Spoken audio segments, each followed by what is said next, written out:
Hello students, अस्सलाम वालेकुम। आज हम स्टार्ट करेंगे AWS की न्यू सर्विस। आज हम पढ़ेंगे, इसको डिस्कस करेंगे, जिसका नाम है Amazon Route 53। ठीक है। न्यू तो नहीं है तो काफ़ी पुरानी, लेकिन क्योंकि हमने नहीं पढ़ी तो हमारे लिए न्यू होगी। ठीक है, हम इसको फर्स्ट टाइम डिस्कस करेंगे राउट 53 को। पहले हमने इसको कहीं भी डिस्कस नहीं किया। अब कहीं जो हमारी क्लाउड प्रैक्टिशनर सीरीज चल रही है वहाँ पे इसको हमने पहले डिस्कस नहीं किया, तो आज हम इसको डिस्कस करेंगे कि जो AWS की सर्विस होती है राउट 53 एक्चुअली काम क्या करती है। तो इसको यहाँ से पढ़ लेते हैं। Amazon Route 53 is scalable domain name system web service। जिस तरह हमारे पास एक DNS सर्वर होता है ना, DNS सर्वर होता है सेम लाइक उसी की तरह ही काम करती है राउट 53। ठीक है। अब DNS सर्वर काम क्या करता है, जिस तरह हमने पहले भी डिस्कस किया था कि हमारे पास क्या होता है, डोमेन नेम्स होती हैं। आपने कुछ सर्च करना है www.facebook.com, ठीक है, .google.com, .amazon.com, आपने कुछ भी सर्च करना है। तो एक्चुअली ये तो हमें पता ना डोमेन नेम्स हैं, ये डोमेन नेम होती हैं किसी भी वेबसाइट की, किसी भी एप्लीकेशन की। एक्चुअली जिस सर्वर के ऊपर होस्ट होती है बैकएंड के ऊपर, उसका कोई ना कोई एक IP एड्रेस होता है। ठीक है। तो जो दरम्यान में एक सर्वर होता है जिसको हम बोलते हैं DNS सर्वर, वो यही काम करता है कि हमारे डोमेन नेम को उस IP के अंदर कन्वर्ट कर देता है। ठीक है, हम जो भी रिक्वेस्ट करते हैं उसको उस सर्वर तक लेके जाता है। तो जो क्या करता है, ट्रांसलेशन का काम करता है। DNS server domain name server होता है जो ट्रांसलेशन का काम करता है, जो हमारे डोमेन नेम को IP में कन्वर्ट कर देता है। ठीक है, मैंने आपको पहले भी बताया था कि हम क्या काम करते हैं, हम तमाम लोगों के कॉन्टैक्ट नंबर याद नहीं रख सकते हैं। तो हम क्या करते हैं, अपने मोबाइल के अंदर इंडिविजुअल लोगों के नेम सेव कर देते हैं। एक नंबर लिखा, उसके ऊपर कोई नेम सेव कर दिया, नेम का टैग लगा दिया। इसी तरह एक नंबर लिखा, उसके ऊपर नेम का टैग लगा दिया। ठीक है। तो जब भी हम कल को किसी को कॉल करेंगे तो हम क्या करेंगे, हम नंबर डायल नहीं करेंगे, हम उस पर्सन का नेम लिखेंगे, नेम सर्च करेंगे। जैसे नेम आएगा उस नेम पे क्लिक करेंगे तो उस नेम को कॉल नहीं होगी, उसके बैकएंड के ऊपर जो नंबर सेव है एक्चुअली उसको कॉल लगेगी। ठीक है, लेकिन नेम हमने अपनी आसानी के लिए चीजों को याद रखने के लिए सेव किया होगा। इसी तरह हम तमाम सर्वर के IPs को याद नहीं रख सकते, ये नंबर होते हैं एक तरह के हमारे पास। तो हम क्या करते हैं अपनी आसानी के लिए, जिस तरह हम नेम सेव कर देते हैं उसी तरह IP के ऊपर टैग लगा देते हैं, उसको कवर कर देते हैं उसके डोमेन नेम से। ठीक है, तो हम एक डोमेन नेम बाय कर देते हैं, उसका नेम रख देते हैं कोई ना कोई facebook.com, google.com। तो जब भी हम कल को कुछ सर्च करेंगे facebook.com, google.com, तो एक्चुअली बैकएंड पे रिक्वेस्ट कहाँ पे जा रही होगी, उस नंबर पे जाएगी होगी, उस IP एड्रेस पे जा रही होगी जहाँ पे एप्लीकेशन या वेबसाइट होस्ट है, जहाँ पे पड़ी हुई है। ठीक है। तो जिस तरह डोमेन नेम सर्वर हमारी डोमेन जिस तरह डोमेन नेम सर्वर होता है हमारी डोमेन नेम को कन्वर्ट कर देता है IP एड्रेस के अंदर, इसी तरह सेम हमारे पास जो राउट 53 होता है काम करता है हमारे लिए। ठीक है, तो राउट 53 को भी आप as a DNS server use कर सकते हैं, जो आपकी डोमेन नेम को कन्वर्ट करेगा, ट्रांसलेट करेगा इनटू IP एड्रेस।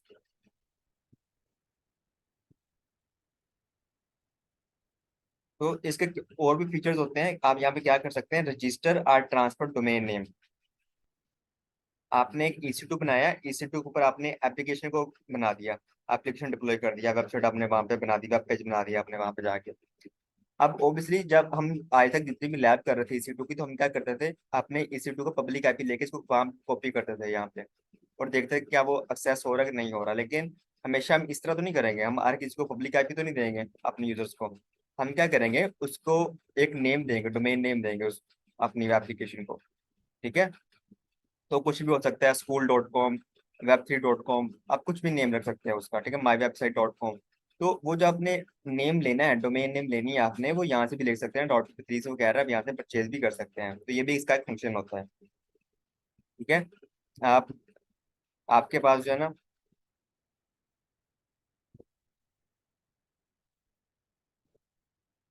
आपके पास लोड बैलेंसर चल रहा है। तो लोड बैलेंसर क्या होता है, एक पब्लिक IP होता है, एक DNS होता है, पब्लिक DNS।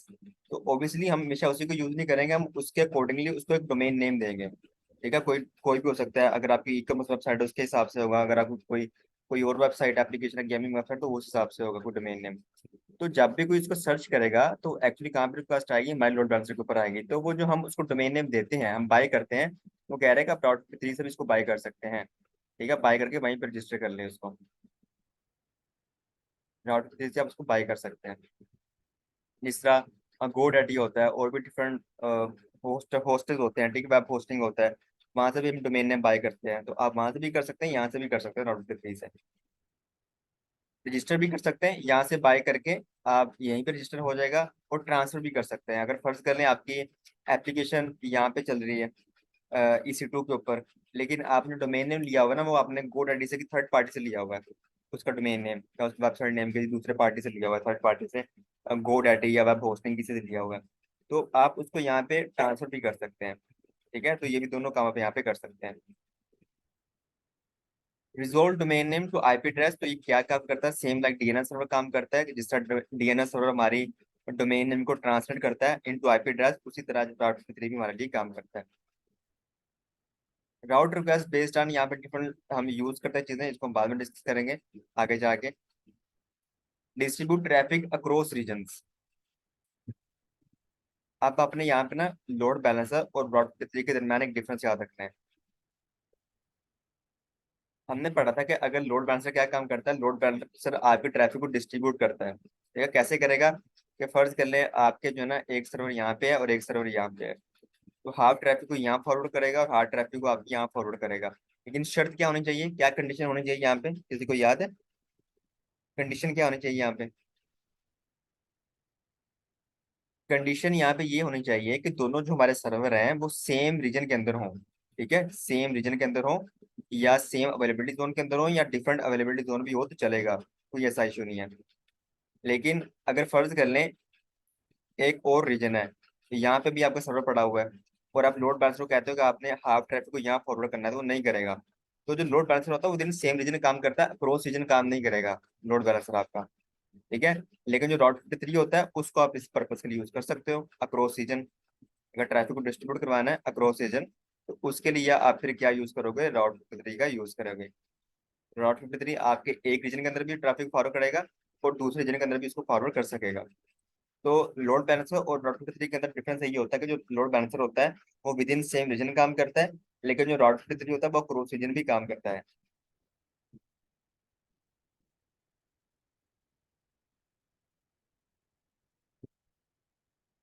ठीक है, तो यहाँ पे इसको पढ़ लेते हैं क्या लिखा हुआ है। Route 53 provides a highly available and scalable domain name system. Amazon Route 53 is designed to provide a reliable and cost-effective way to route users to internet applications. It translate, वही बात है, ट्रांसलेट करता है हमारी जो एप्लीकेशन का domain name होगा example.com, उसको उसके आईपी एड्रेस के अंदर।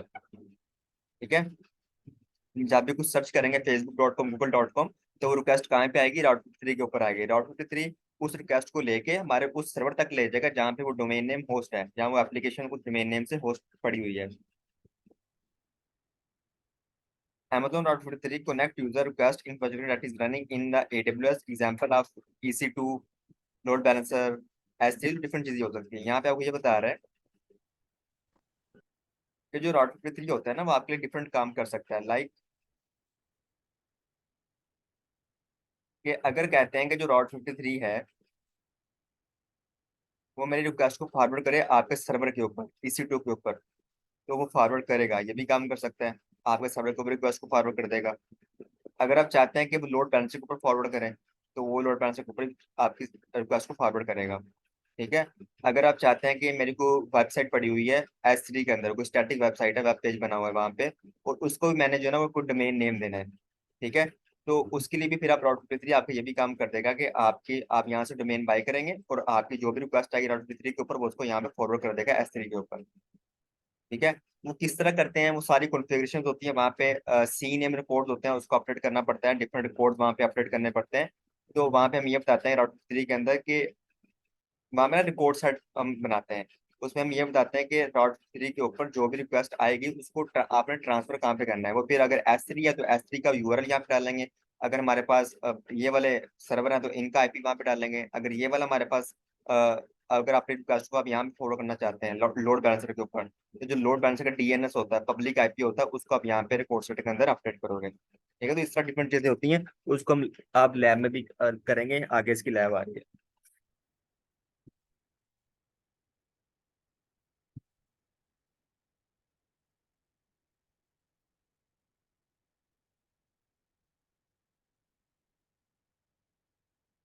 यहाँ पे यही बताया गया है कि यहाँ पे देखें, एक तो आपके पास होता है डिफॉल्ट। कल हमने हमने आज लोड बैलेंसिंग में से लैब करेंगे, तो मैं आपको दिखाऊंगा जब भी हम लोड बैलेंस को एक्सेस करेंगे ना, तो उसका हमेशा एक डीएनएस होता है, पब्लिक डीएनएस होता है। उसको कॉपी करके, जिस तरह हम पब्लिक आईपी कॉपी करते हैं, उसी तरह लोड बैलेंसर का एक पब्लिक डीएनएस होता है, उसके थ्रू से एक्सेस करते हैं।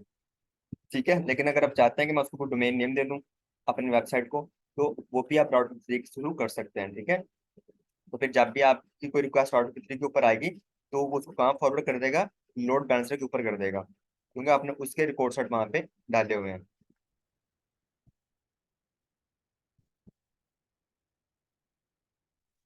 ये लिखा हुआ है यहाँ पे, when you create an elastic load balancer, it is given a default DNS name।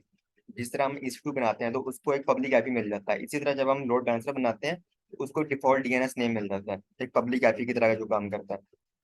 As in the example, you can choose the use default DNS name, or you can associate your DNS name, which you can could manage by using Route43। आप अगर उसको use करना चाहें उसको भी कर सकते हैं, अगर टेस्टिंग पर्पज के लिए कर रहे हैं उसको भी कर सकते हैं, अगर आप उसको सब्सिट्यूट करवाना चाहें Route43 के साथ, वो भी कर सकते हैं। For example, you could register a domain name. ठीक है, अब यहाँ फिर बाय करनी पड़ेगी, जो कुछ कॉस्ट होती है पे करने, वो कुछ कॉस्ट होती है बाय करने की। आप उसको पे करेंगे और आपको एक डोमेन नेम मिल जाएगा। You could register a domain name example.com for your website or your web application. Then you could route the internet traffic to the resource in your account। ठीक है, तो यहाँ पे सिनेरियो कैसा होगा? सिनेरियो ऐसा होगा कि हमने बनाया, हमारे चल रहे हैं सर्वर यहाँ पे, और उनके ऊपर सेम टाइप ऑफ एप्लीकेशन चल रही है हमारी। ठीक है, हम यहाँ पे यूज कर रहे हैं लोड बैलेंसर। लोड बैलेंसर का काम करता है, लोड बैलेंसर में ट्रैफिक को इक्वली डिस्ट्रीब्यूट करता है, यहाँ भी और यहाँ भी, तीनों सर्वर के ऊपर। ठीक है, अब लोड बैलेंसर का भी हमने एक डोमेन नेम देना हो, कहाँ से लेंगे? राउटर थ्री से लेंगे। तो Route43 के अंदर एक रिपोर्ट सेट क्रिएट करेंगे, जहाँ पे हम लोड बैलेंसर का जो पब्लिक डीएनएस होगा उसको वहाँ पे डाल देंगे। ठीक है, तो जो भी रिक्वेस्ट हमारे पास, उसके अगेंस्ट उसका एक आईपी डोमेन नेम ले लेंगे। फर्ज कर लें उसका हमने ले लिया एग्जाम्पल ex.com। ex.com, तो जब भी कुछ सर्च करेगा ex.com, तो वो कहाँ पे आएगा? वो हमेशा Route43 के ऊपर आएगा रिक्वेस्ट। ठीक है, और Route43 को पता है कि इसके अगेंस्ट इसके बैकएंड पे आईपी कौन सा चल रहा है, इसके बैकएंड पे आईपी चल रहा है लोड बैलेंसर का डीएनएस। ठीक है, तो वो उस रिक्वेस्ट को लोड बैलेंसर को फॉरवर्ड करेगा, लोड बैलेंसर फिर अपना काम करेगा कि हमारी जो ट्रैफिक होगी उसको इक्वल डिस्ट्रीब्यूट करता रहेगा तीनों सर्वर के ऊपर। तो बैकएंड के ऊपर इस तरह काम हो रहा होता है।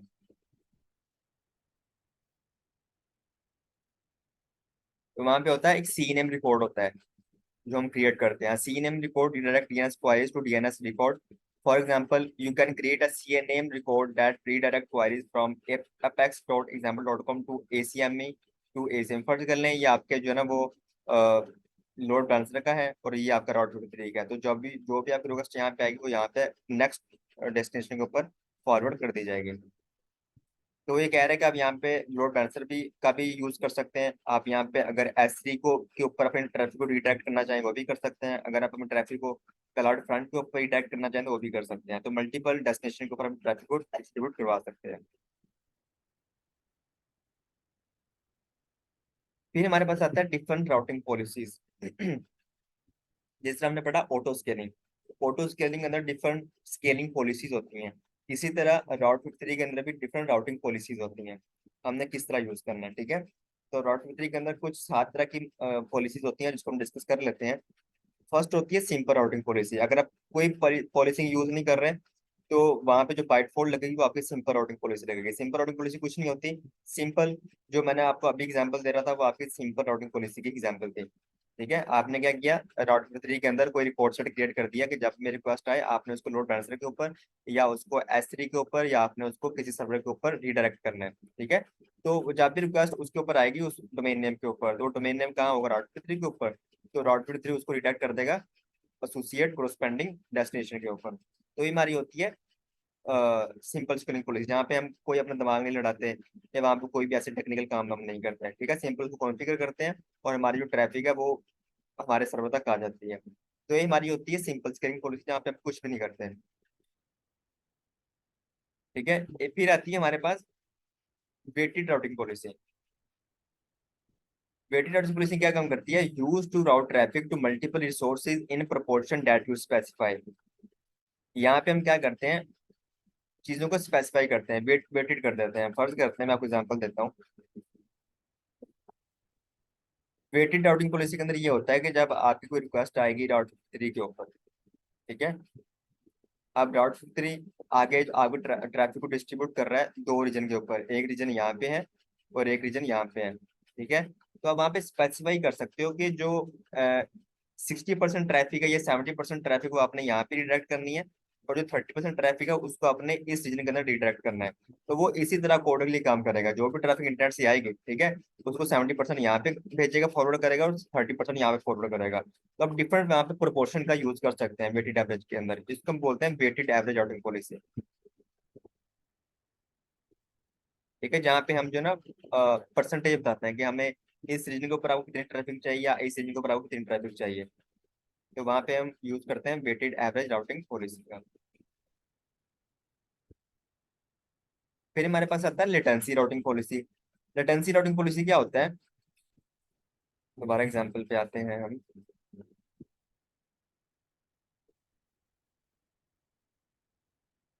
अब देखें, आपका डिफरेंट सर्वर चल रहे हैं, आपका एक सर्वर चल रहा है यूएसए के अंदर,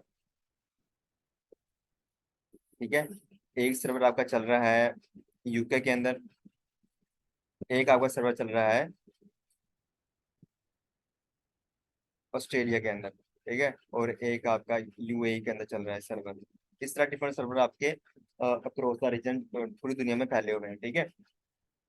अब आप यहाँ क्या कर रहे हो, रॉट 53 यूज कर रहे हो, तो रॉट 53 इन सबसे कॉन्फ़िगर है, सबके ऊपर ट्रैफिक को डिस्ट्रीब्यूट करेगा, ठीक है भाइयों। तो जब भी कोई यूजर की रिक्वेस्ट आएगी, फर्ज कर लें यहाँ से भी यूजर की रिक्वेस्ट आ गई, यहाँ से यूजर की रिक्वेस्ट आ गई, तो अगर कोई रिक्वेस्ट आई है तो उस रिक्वेस्ट को वहां पे फॉरवर्ड करेगा, उस सर्वर के पास भेजेगा जहाँ पे लेटेंसी कम है, ठीक है, जहाँ पे रश कम है। अब मैं आपको एग्जांपल देता हूँ, आपने एक सिटी से जाना है दूसरी सिटी के अंदर, ट्रैवल करना है, ठीक है, तो आप ना मल्टीपल रास्तों का चूज करते हो। आप कहते हो या तो मैं जीटी रोड से चला जाऊँ, जो लोकल रोड होता है वहां चला जाऊँ, या मैं मोटरवे से चला जाऊँ, वहां पे रश कम होगा, मैं जल्दी पहुंच जाऊंगा, ठीक है, तो आप मोटरवे का यूज करते हो वहां पे।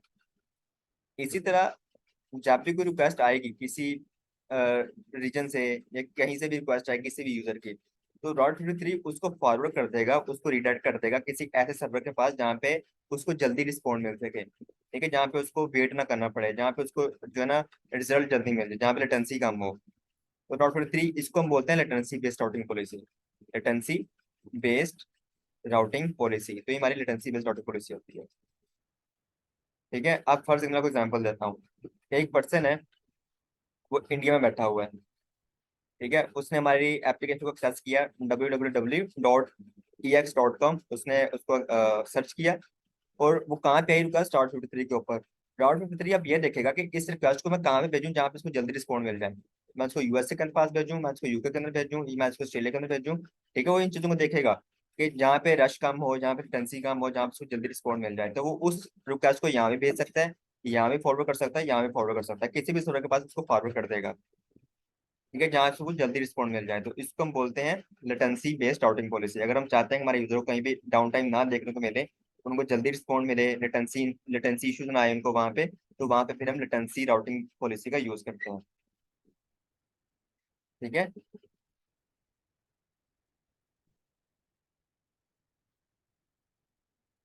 इसी तरह एक होता है जियो लोकेशन पॉलिसी राउटिंग पॉलिसी, जियो लोकेशन राउटिंग पॉलिसी, उसको भी डिस्कस कर लेते हैं यहाँ पे। जियो लोकेशन के अंदर क्या होता है, जियो लोकेशन के अंदर भी सेम सिनेरियो होता है कि आपके सर्वर मल्टीपल रीजन के अंदर पड़े हुए हैं, यूएसए के अंदर, यूके के अंदर, ऑस्ट्रेलिया के अंदर, ठीक है। अब फर्ज कर लें आप, अब आप लेटेंसी बेस्ड यूज नहीं कर रहे, अब आप कर रहे हैं जियो लोकेशन राउटिंग पॉलिसी, जियो लोकेशन राउटिंग पॉलिसी ये यूज कर रहे हैं। इसके अंदर क्या होगा कि जब भी कोई यूजर आपको रिक्वेस्ट करेगा आपकी वेबसाइट को, तो डॉट 53 ये देखेगा कि वो रिक्वेस्ट आ कहाँ से रही है, किस रीजन से आ रही है, तो उस रीजन के नियर बाय जो भी सर्वर होगा ना उसको वहां पे रिडायरेक्ट कर देगा, ठीक है। अब वो लेटेंसी नहीं देखेगा, हो सकता है वहां पे रश बहुत ज्यादा हो, वहां पे उसको रिस्पॉन्ड जल्दी ना मिले, लेकिन क्योंकि हम जियो लोकेशन पॉलिसी यूज कर रहे हैं, तो जियो लोकेशन का मतलब यही होगा कि जो भी यूजर रिक्वेस्ट करेगा उसके नियर बाय जो रीजन है आपने उसको वहां पे रिडायरेक्ट करना है, तो वो उसको वहां पे रिडायरेक्ट कर देगा, फॉरवर्ड कर देगा उसको। आप कोई पर्सन है उसने कनाडा से जो ना वो उसने एक्सेस किया हमारी वेबसाइट को, तो डॉट पे ये देखेगा कि कनाडा के नजदीक कौन सा रीजन है, यूएसए है, यूके है, ऑस्ट्रेलिया, तो उसको यूएसए के करीब जो है ना उसको फॉरवर्ड कर देगा, ठीक है। अगर उसने ये देखा कि मैक्सिको से जो ना हमारी कोई रिक्वेस्ट आ रही है, एक कोई पर्सन है वो मैक्सिको से मेरे पास भेज रहा है, हमारी एप्लीकेशन को एक्सेस कर रहा था, राउट 53 क्या करेगा, according to geo location policy उस रिक्वेस्ट को यूएसए के सर्वर के पास भेज देगा कि आप यहाँ से सर्व करेंगे आपको। ठीक है, हो सकता है यहाँ पे इसको पहले ही बहुत ज्यादा रश हो इस रीजन के अंदर, ठीक है, यहाँ पे ट्रैफिक ज्यादा हो, लेटेंसी ज्यादा हो वहाँ पे, लेकिन वो आप ये नहीं देखेगा। ठीक है, लेटेंसी के अंदर तो ये देखेगा ना कि उसको जल्दी रिस्पॉन्ड कहाँ से मिलेगा, तो उस रिक्वेस्ट को वहां फॉरवर्ड कर देगा। लेकिन जियो लोकेशन के अंदर वो ये देखेगा कि जो रिक्वेस्ट आ रही है, जो आईपी आ रहा है, ये किस रीजन से आ रहा है। ठीक है, तो राउट 53 जो सर्वर होते हैं ना हमारे, राउटर होते हैं, ये इंटेलिजेंट होते हैं, इनको पता होता है कि अगर कोई आईपी रिक्वेस्ट कर रहा है तो वो एक्चुअली आईपी किस रीजन से आ रहा है। कैसे पता होता है, वो डिफरेंट चीजें होती हैं कि जो आपके आईएसपी होते हैं, इंटरनेट सर्विस प्रोवाइडर जो आपके होते हैं आईएसपी, उन्होंने जो है ना वो आईपीज बाय किए होते हैं, उनको एलोकेट किए होते हैं, स्पेसिफिक रेंज आईपी एलोकेट किए होते हैं। ठीक है, तो राउट को पता होता है कि कौन सा आईएसपी किस रेंज को यूज कर रहा है, तो फिर उसी को देखते हुए ये आइडिया लगा लेता है कि ये जो आईपी आ रहा है, ये इसको कौन सा आईएसपी यूज कर रहा है, जो ये आईएसपी किस कंट्री के अंदर है। ठीक है, तो उसको इस बेस पे आइडिया हो जाता है कि जो रिक्वेस्ट आ रही है किस रीजन से आ रही है। अगर यूके रीजन से आ रही है रिक्वेस्ट, तो उसको यूके यूके सर्वर के ऊपर भेज देगा। अगर कोई रिक्वेस्ट ऑस्ट्रेलिया से आ रही है राउट 3 के ऊपर, तो उसको ऑस्ट्रेलिया वाले सर्वर के पास भेज देगा उस पर्सन को, उसको वहां से एक्सेस किया जाएगा। ठीक है, तो यहाँ पे हम यूज करते हैं, कंटेंट को लोकलाइज करने में हमारी हेल्प करता है जियो लोकेशन पॉलिसी। आपने देखा होगा कि समटाइम हम क्या होते हैं, अगर आप पाकिस्तान के अंदर है तो आपको पाकिस्तान वाली एड्स नजर आएंगे, अगर आप किसी दूसरे रीजन के अंदर चले जाते हो, यूएसए के अंदर या दूसरे कंट्री के अंदर चले जाते हो, तो आपको उस हिसाब से उस कंट्री के आपको जो है ना अ, आपको एड्स नजर आएंगे अगर आप यूट्यूब यूज कर रहे हो। ठीक है, यूट्यूब तो सेम है, वहां पे भी आप अगर कोई चैनल सर्च कर रहे हो तो वहां पे आपको डिफरेंट कंट्रीज के एड शो होंगे जिस कंट्री के अंदर आप हैं। ठीक है, तो वहां पे क्या होता है, वहां पे जियो लोकेशन पॉलिसी का यूज हो रहा होता है। तो आपने याद रखना है, जियो लोकेशन के अंदर वो लेटेंसी को नहीं देखेगा। ठीक है, फिर हमारे पास आता है fail over routing policy. Fail over के अंदर क्या होता है, फेल ओवर के अंदर ये होता है कि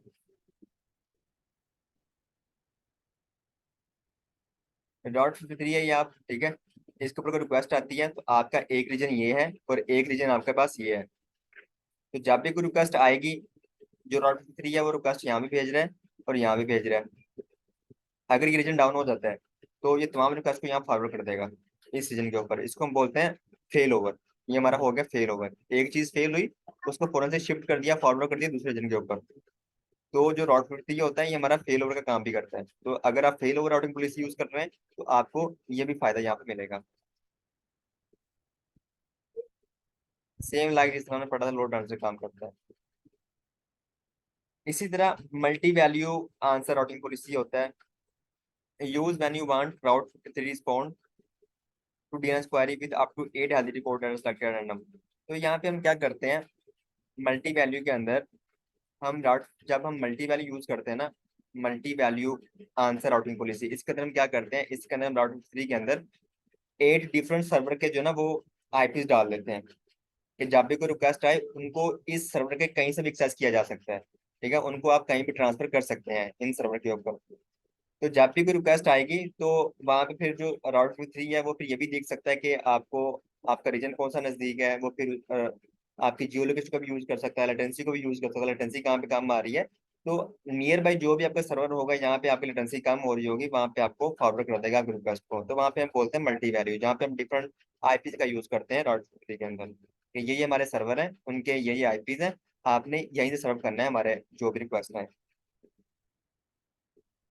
फिर होता है जियो प्रोक्सिमिटी राउटिंग पॉलिसी।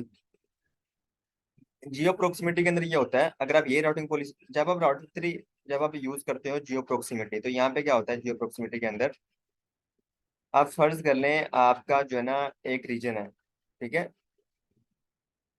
और यहाँ पे क्या हो रहा है, एक मिनट, यहाँ पे डिफरेंट सर्वर चल रहे हैं, एक सर्वर यहाँ चल रहा है, एक सर्वर आपका यहाँ पे चल रहा है सर्वर 2, ठीक है, एक सर्वर यहाँ पे चल रहा है 3, और एक सर्वर आपका यहाँ पे चल रहा है सर्वर 4। अब ये देखेंगे जो आपकी जो रिक्वेस्ट है वो ज्यादा सर्वर 2 पे आ रही है, बहुत सारी रिक्वेस्ट सर्वर 2 पे आ रही है। तो सर्वर बाकी के ऊपर बाकी फारिग बैठे हुए हैं, उनके ऊपर ट्रैफिक कम है, इसके ऊपर ट्रैफिक ज्यादा है। तो जियो प्रोक्सी क्या करेगा, जियो प्रोक्सी इस रीजन को कम कर देगा, इसको श्रिंक कर देगा यहाँ से। ठीक है। और फिर इसको श्रिंक करके ये वाला जो रीजन है ना, ये इसको 3 को दे देगा। इसका मतलब क्या है कि आप जो भी रिक्वेस्ट 2 के ऊपर आ रही थी उनको फॉरवर्ड कर देगा 3 के ऊपर या 1 के ऊपर या 4 के ऊपर, जहाँ पे रश कम है, जहाँ पे लेटेंसी कम है। ठीक है, तो ये कॉन्सेप्ट होता है हमारा जियो प्रोक्सिमिटी का। तो जब भी आप Route 53 यूज करेंगे, इसको कॉन्फ़िगर करेंगे, तो आपसे पूछेगा कि आपने कौन सी पॉलिसी यूज करनी है, सिंपल पॉलिसी यूज करनी है, वेटेड यूज करनी है, लेटेंसी, फेल ओवर, जियो लोकेशन, प्रोक्सिमिटी, मल्टी वैल्यू, कौन सी पॉलिसी। तो टोटल 7 राउटिंग पॉलिसी होती है जो सपोर्ट करता है Route 53। तो इनमें से कोई भी हम यूज कर सकते हो। जी भाइयों, यहाँ तक क्लियर है? मुझे बता दें जल्दी से।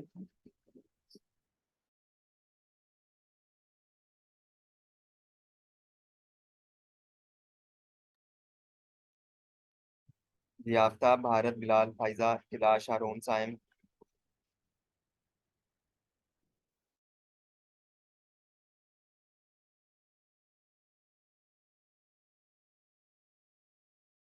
चलिए, गुड हो गया। अब नेक्स्ट चलते हैं। यहाँ पे आपको एग्जाम्पल दी गई है लेटेंसी बेस्ड राउटिंग पॉलिसी की। तो मैंने आपसे ये पहले बोला था कि लेटेंसी बेस के अंदर क्या होगा, जब भी आपकी कोई रिक्वेस्ट आएगी, ठीक है, तो उसको हमेशा वहां फॉरवर्ड कर दिया जाएगा जहाँ पे Route 53 को लगेगा कि वहां पे वो जल्दी रिस्पॉन्ड मिल जाए, या जिस रीजन के अंदर आपकी लेटेंसी कम होगी, आपकी रिक्वेस्ट को वहां फॉरवर्ड कर दिया जाएगा। ठीक है, वो रीजन आपसे करीब भी हो सकता है, वो रीजन आपसे दूर भी हो सकता है। हो सकता है कि समटाइम आप अपनी गली की किसी दुकान पे जाएं तो वहां पे ज्यादा रश हो, ठीक है, लेकिन आप थोड़ा आगे जाएं तो वहां पे रश कम हो, तो आप वहां से जल्दी जो है ना सामान खरीद लें। इसी तरह यहाँ पे होता है, जहाँ पे लेटेंसी कम होगी, चाहे वो आपका क्लोजेस्ट रीजन है या वहां पे आप कोई दूर वाला रीजन है, आपकी रिक्वेस्ट को हमेशा वहां फॉरवर्ड कर दिया जाएगा लेटेंसी बेस के अंदर। ठीक है, तो यहाँ पे हमने एग्जाम्पल भी दी हुई है। assume that you have load balancer in US West Oregon region, ठीक है, and in the Asia Pacific city region. तो आपके दो रीजन के अंदर जो है ना आपके लोड बैलेंसर पड़े हुए हैं, जहाँ पे Route 53 आपके रिक्वेस्ट को फॉरवर्ड कर रहा है। You created a latency resource record set in Amazon Route 53 for each load balancer. आप Route 53 के अंदर ओरिगोन और सिडनी दोनों को कॉन्फ़िगर करोगे, जो दोनों के लोड बैलेंसर है, एक्चुअली उनके डीएनएस वहां पे सेट करोगे। A user in Barcelona, Spain enters the name of your domain in browser, तो एक्सेस करता है आपकी वेबसाइट को। DNS routes the request to Route 53 name server. तो जो डीएनएस सर्वर होगा, अब वो कहाँ पे लेके आएगा, फिर रिक्वेस्ट को Route 53 के ऊपर लेके आएगा। Route 53 refer to its data on latency between the different regions and route the request appropriately। तो बार्सिलोना के जो करीब है, तो बार्सिलोना की जो रिक्वेस्ट हो गई वो आप यूएस वेस्ट में भी जा सकती है, ओरिगोन में भी जाएगी, या सिडनी के अंदर भी जा सकती है। जहां से लेटेंसी कम होगी वहां पे आपको जो Route 53 है उसको फॉरवर्ड या रिडायरेक्ट कर देगा। ठीक है, तो इसको हम बोलते हैं लेटेंसी बेस्ड राउटिंग पॉलिसी। जियो लोकेशन के अंदर आपकी लेटेंसी को नहीं देखा जाता। जियो लोकेशन के अंदर आपका जो भी क्लोजेस्ट रीजन है वहां पे आपके रिक्वेस्ट को फॉरवर्ड कर दिया जाएगा। हो सकता है वहां पे पहले से ही ऑलरेडी बहुत ज्यादा रश हो, बहुत ज्यादा ट्रैफिक हो वहां पे, लेकिन वो ये काम नहीं देखेगा। नहीं देखेगा आपको रिस्पॉन्ड वहां पे जल्दी मिलेगा, ज्यादा मिलेगा, क्योंकि आप वहां पे जियो लोकेशन यूज कर रहे हैं।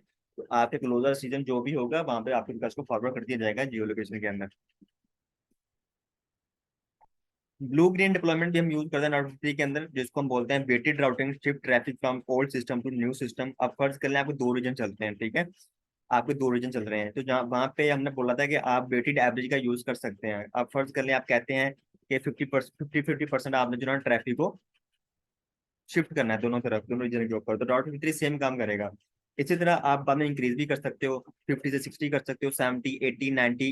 तो एक वक्त आ जाएगा जब आपका एक रीजन के ऊपर ट्रैफिक कोई भी नहीं जा रही, लेकिन वो सारी ट्रैफिक कहाँ पे रिडायरेक्ट हो गई है, दूसरे रीजन के ऊपर। तो यहाँ पे देखें, एक रीजन के ऊपर 100% ट्रैफिक जा रही है और दूसरे रीजन के ऊपर 0% ट्रैफिक आ रही है। तो आप इस तरह भी आहिस्ता आहिस्ता हम ट्रैफिक को ब्लू ग्रीन डिप्लॉयमेंट को यूज करते हुए चीजों को कर सकते हैं, शिफ्ट कर सकते हैं हम ट्रैफिक को।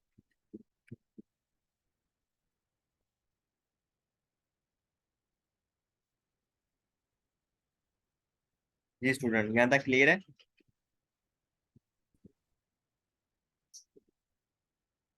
Route 53 के बाद हमारा नेक्स्ट कॉन्सेप्ट है, जो नेक्स्ट सर्विस हमारे क्लाउड फ्रंट। क्लाउड फ्रंट हमने पहले भी डिस्कस किया था जब हम शुरू शुरू में EC2 पढ़ रहे थे, तो वहाँ पे हमने क्लाउड फ्रंट को डिस्कस किया था, लेकिन हम यहाँ पे दोबारा से डिस्कस कर लेते हैं क्योंकि आपको भूल चुका होगा सारा कुछ। तो क्लाउड फ्रंट क्या होता है? क्लाउड फ्रंट आपके पास एक कंटेंट डिलीवरी सर्विस होती है, ठीक है। क्लाउड फ्रंट आपके पास एक कंटेंट डिलीवरी, जिसको हम बोलते हैं शॉर्ट फॉर्म में सीडीएन सर्विस होती है, जो क्या काम करती है, जिसको यूज किया जाता है आपके डाटा को फास्ट डिलीवर करने के लिए। मैं आपको बताता हूँ, पहले इसको ओवरव्यू कर लेते हैं, फिर इसको पढ़ते हैं। अब फर्ज कर लें आपके पास एक ही सर्वर चल रहा है यूएसए के अंदर, ठीक है। यूएसए के अंदर आपका एक ही सर्वर चल रहा है, लेकिन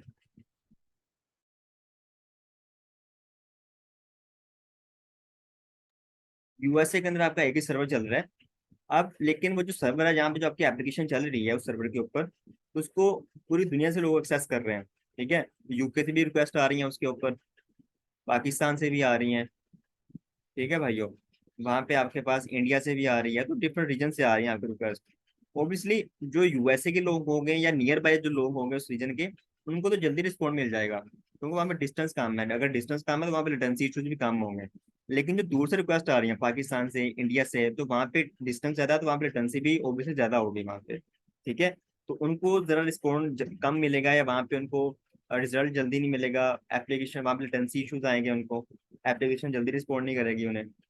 तो फिर हमारे लिए हम क्या सोल्यूशन हो सकता है, इसका सोल्यूशन ये हो सकता है कि आप मल्टीपल रीजन के अंदर जो है ना अपने सर्वर को बना लो, हर रीजन के अंदर। अगर ऐसा करेंगे तो ऐसे हमारी कॉस्ट बहुत ज्यादा बढ़ेगी, यहाँ पे कॉस्ट हमारी डबल ट्रिपल हो जाएगी, जितने सर्वर बनाएंगे उतनी कॉस्ट हमारी डबल हो जाएगी, ठीक है। फिर आप क्या करते हैं, आप सिर्फ एक दो सर्वर ही बनाते हैं, बाकी आप क्या करते हैं, एक यूएस के अंदर बना लिया आपने, एक यूके के अंदर बना लिया। अब जो बाकी रीजन के लोग हैं उनके लिए आप सर्वर नहीं बनाते, उनके लिए आप क्या करोगे, उनके लिए आप क्लाउड फ्रंट का यूज करेंगे। क्लाउड फ्रंट क्या करेगा, क्लाउड फ्रंट एक सर्विस होती है, आपने याद रखना है, सीडीएन सर्विस होती है, कंटेंट डिलीवरी नेटवर्क सर्विस होती है, जो यूज की जाती है आपके डाटा को फास्ट डिलीवर करने के लिए आपके यूजर तक, ठीक है। आप फर्ज कर लें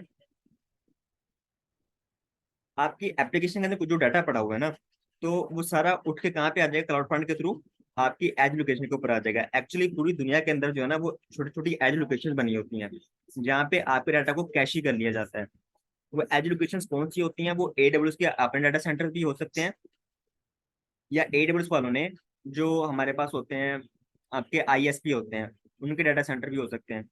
तो उनके जो डाटा सेंटर्स होते हैं, फर्ज कर लें पाकिस्तान के अंदर पीटीसीएल है या नया टेल है, जो जितने भी आईएसपी हैं, तो एडब्ल्यूएस ने उनके जो डाटा सेंटर है उनको रेंट पे लिया हुआ है, ठीक है। रेंट पे लेके तो वो उन्होंने अपनी एज लोकेशन बनाई हुई है। तो उसमें होगा क्या, कि उसमें ये होगा कि आपका जो डाटा पड़ा हुआ है यूएसए के अंदर, वो उठ के यहाँ पे कॉपी हो जाएगा, ठीक है। आप पाकिस्तान से या इंडिया से या नियरेस्ट जहां से भी रीजन से कोई रिक्वेस्ट आएगी, तो उनको हमेशा कहाँ से सर्व किया जाएगा, उनको यहाँ से सर्व किया जाएगा, इस एज लोकेशन से, ठीक है। क्योंकि आपकी एप्लीकेशन का सारा डाटा कहाँ पड़ा हुआ है, यहाँ पड़ा हुआ है, यहाँ कॉपी हो गया।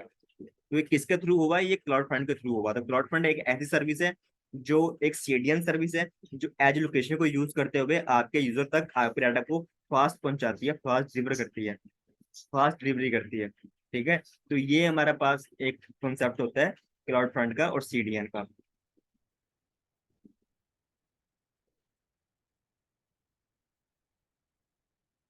यहाँ पे लिखा भी हुआ है, इसको पढ़ लेते हैं।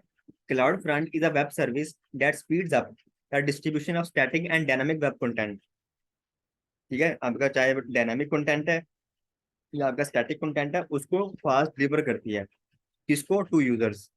Cloud front delivers content through world wide network of data centres that are called edge location. तो आपने मोस्ट इंपोर्टेंट ये चीज कॉन्सेप्ट है कि क्लाउड फ्रंट हमेशा किसको यूज करेगा, एज लोकेशन को यूज करेगा फॉर फास्ट डिलीवरी, ठीक है। एज लोकेशन को हमेशा वो क्या करेगा, यूज करेगा। तो एज लोकेशन हमेशा कहाँ पे यूज होती है, क्लाउड फ्रंट के अंदर एज लोकेशन यूज होती है, जहाँ पे आपके डाटा को कैशी कर लिया जाता है।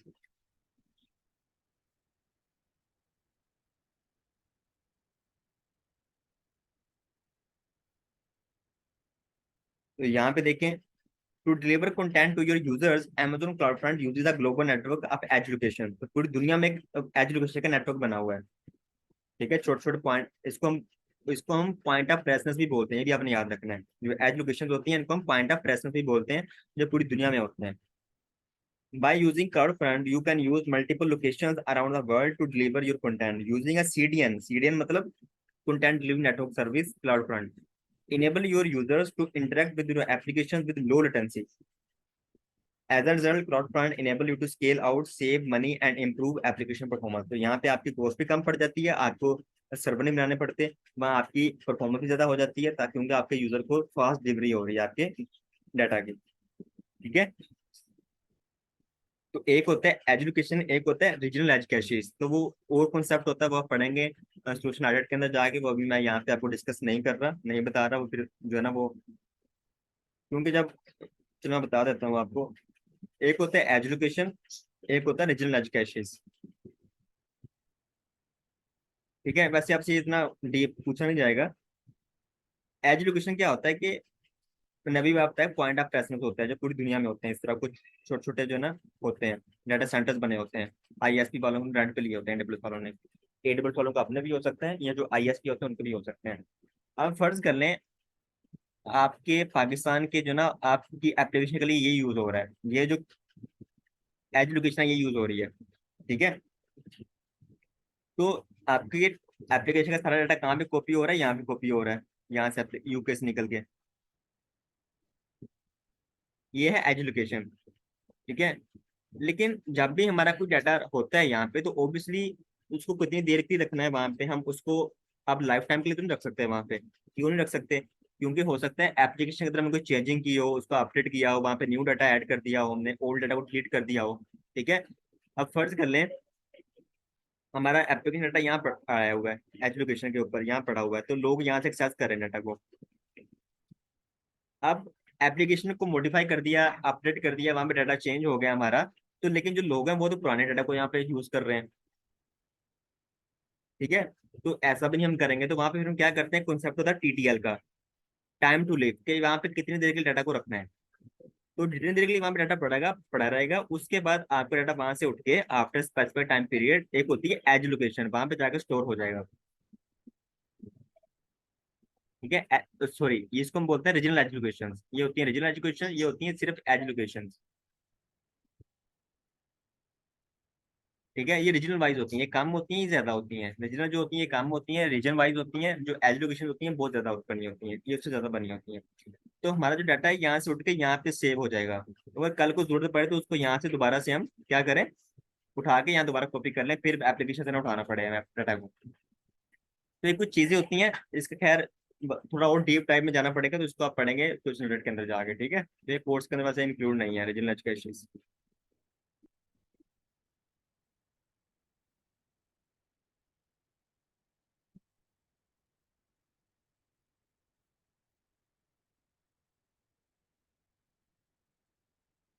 तो ये जो ग्रीन, ये देखें, ये जो हमारे पास है ना येलो वाले, ये कम है, तो इसका मतलब ये रीजनल एज कैशेज है। ठीक है। ये ज्यादा डाटा को स्टोर करने के लिए यूज किया जाता है। जो रीजनल एज कैशेज होती हैं इनको ज्यादा डाटा को कैशे करने के लिए या स्टोर करने के लिए यूज किया जाता है। लेकिन जो एज लोकेशन होती हैं वहां पे डाटा को टेम्परेरी स्टोर करने के लिए यूज किया जाता है। ठीक है। और जो एज लोकेशन होती है वहां पे डाटा को लॉन्ग टर्म स्टोर करने के लिए यूज किया जाता है। ये डिफरेंस होता है इसके अंदर, ये आपने याद रखना है।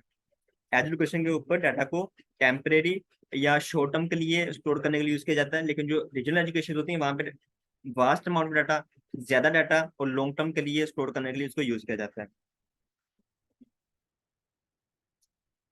तो जो क्लाउड फ्रंट होता है ये हमें क्या प्रोवाइड करवाता है, तो क्लाउड फ्रंट हमें लो लेटेंसी प्रोवाइड करवाता है। ठीक है। हाई ट्रांसफर स्पीड प्रोवाइड करवाता है।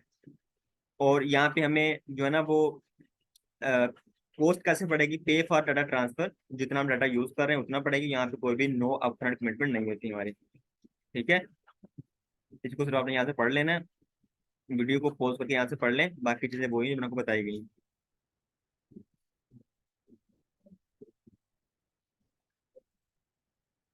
अब पढ़ते हैं कि इसकी कॉस्ट कैसी पड़ेगी हमें, जो हम क्लाउड फ्रंट सर्विस यूज कर रहे हैं इसकी कॉस्ट कैसी पड़ेगी। इसकी कॉस्ट ज्यादा नहीं होती, बहुत कम होती है, अगर हम इसको सर्वर से कंपेयर करें तो मिनिमल होती है, ना होने के बराबर होती है।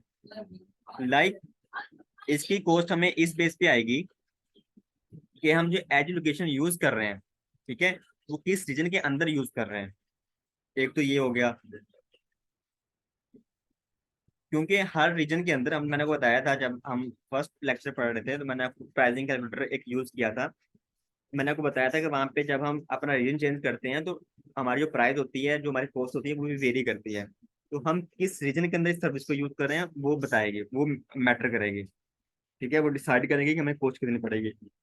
उसके बाद number and type of request, हमें नंबर कितने रिक्वेस्ट आ रही हैं उस एजुकेशन के ऊपर, ठीक है, और किस तरह की रिक्वेस्ट आ रही हैं, रीड रिक्वेस्ट आ रही हैं, राइट रिक्वेस्ट आ रही हैं, किस तरह की रिक्वेस्ट आ रही हैं, एंड जियोग्राफिक रीजन, और किस रीजन से रिक्वेस्ट आ रही है। तो वो सारा चीजें जो ना वो काउंट होती हैं, उस बेस पे हमें बिल पड़ता है at the end of month. और बहुत कम इसकी बिलिंग होती है, ज्यादा बिलिंग नहीं होती है इसकी, ठीक है। और थर्ड जो इसके अंदर चीज काउंट होती है वो ये होती है कि amount of data transfer out of Amazon cloud front education. Education data निकल के बाहर कितना गया है, आपके यूजर ने डाटा को एक्सेस किया है, डाउनलोड किया, वो कितना डाटा गया है, कितना यूज हुआ है, ठीक है। तो वो यहाँ पे काउंट होता है। ट्रांसफर इन यहाँ पे काउंट नहीं होता, लेकिन ट्रांसफर आउट यहाँ पे काउंट होता है। एज लोकेशन के अंदर कितना डाटा आया है वो काउंट नहीं होगा, लेकिन एज लोकेशन से डाटा ट्रांसफर आउट कितना हुआ है, आपके यूजर ने कितना यूज किया है, वो हमेशा उसके अंदर काउंट होगा आपके बिलिंग के अंदर। जी भाई, क्लियर है यहाँ तक?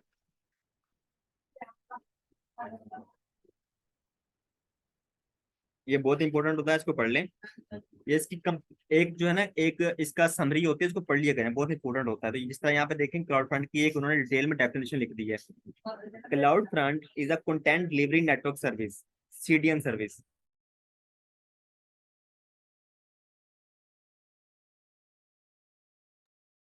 Cloud front is a content delivery network service, ये आपने हमेशा याद रखना है। That uses edge locations to deliver content securely in a high available, scalable, and performant manner. CloudFront work with other AWS services to enable you to distribute content to users with low latency, high data transfer speed, and no required minimum commitments. CloudFront costs are calculated based on, तो ये आपको exam में पूछा जाता है। मुझे भी exam में आया था कि जब आप CloudFront यूज करते हैं तो उसकी जो प्राइस होती है वो किस बेस पे कैलकुलेट की जाती है। तो इसका आपने याद रखना है, geographic region, number and type of request, and the amount of data that is transferred out. तो ये आपने कुछ चीजें याद रखनी है जो आपसे एग्जाम में पूछी जा सकती हैं, बल्कि पूछी जाती है हमेशा। जो क्लाउड फ्रंट होता है वहां से हमेशा आपको एग्जाम क्वेश्चन आते हैं, और इसी तरह क्वेश्चन आते हैं कि क्लाउड फ्रंट क्या होता है, कौन सी सर्विस होती है, या हमने कोई CDN सर्विस यूज करनी है, उसके लिए हम कौन सी सर्विस यूज करें, S3, EC2, cloud front, red, वो भी आपने इस तरह बताना है, ठीक है। या हमें कोई ऐसी सर्विस चाहिए जो कोई जहाँ पे मेरा डाटा जो ना वो कैशी हो जाए, डाटा को कैशी कर सकें, या डाटा को फास्ट डिलीवरी कर सकें अपने यूजर तक, तो उसके लिए भी जो ना इस तरह की चीजें यूज होती हैं क्लाउड फ्रंट के अंदर। ठीक है भाइयों, क्लियर है यहाँ तक?